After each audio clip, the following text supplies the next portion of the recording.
نمبر قاعده په موصوف کې دا ده چې کله موصوف معرفه وي او د معرفي نه بعد 2 یا 3 معرفي نور راشي.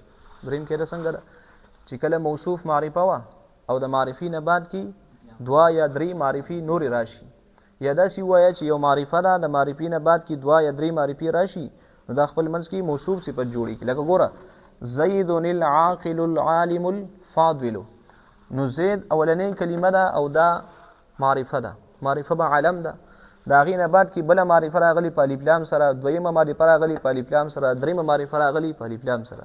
نو ګوره دا سلور معرفي پر لپسې راغلی. نو په دې کې قاعده دا ده چې اولنۍ معرفه به موصوف شي او دا ورپسې به ټولې معرفي صفت جوړ شي. ها نو ګوره موږ به داسې جوړ کړو چې دا زید شو موصوف، زید موصوف، العاقل دی کنه، نو دا اسم فاعل صيغه ده، اسم فاعل دی، نو په دې کې هو ضمیری مستتر دی. دا شبه جمله اسمیه شو کنه، شبه جمله اسمیه، نو دا صفت اول شي، صفت هم دغه رنګي العالم دی، العالم اسم فاعل صيغه ده، هو ضمیر پکې دی، نو دا شبه جمله اسمیه شو، دا صفت ثانی شو، صفت ثانی. الفاضل اسم فاعل صيغه ده کنه، هو ضمیر پکې مستتر دی، دا هم شبه جمله اسمیه صفت ثالث. نو ګوره قاعده دار چې کله یو معرفه ذکر شي او د معرفي نه بعد کې 2 یا 3 معرفي راشي، دا موصوف صفت جوړیږي. لکه زید العاقل العالم الفاضل، نو زید موصوف، العاقل صفت اول، العالم صفت ثانی، الفاضل صفت ثالث، نو دا مرکبی توصیفی شو.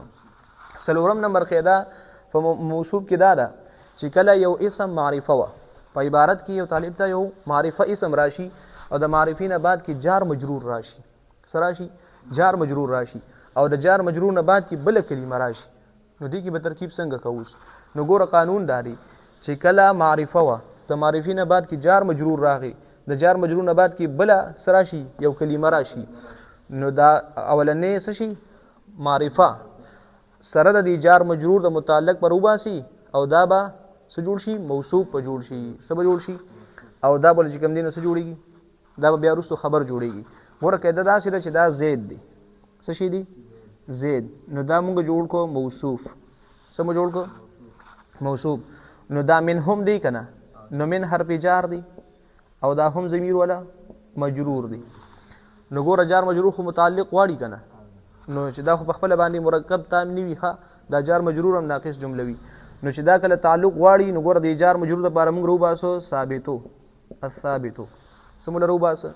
ګوره زید موصوف، من حرف جار، هم ضمیر مجرور، نو جار مجرور چې تعلق واړي نو دلته موږ ثابتو رو باسو. ثابتو کې هو ضمیر مستتر دی، نو دا شبه جمله شو، څه شو؟ شبه جمله شو. چې دا شبه جمله شو نو دا منهم جار مجرور سره د متعلق خپلنا دا صفت شو، دا څه شي؟ صفت شو. نو موصوف سره د صفت خپلنا دا به مبتدا شي، دا به څه شي؟ مبتدا شي.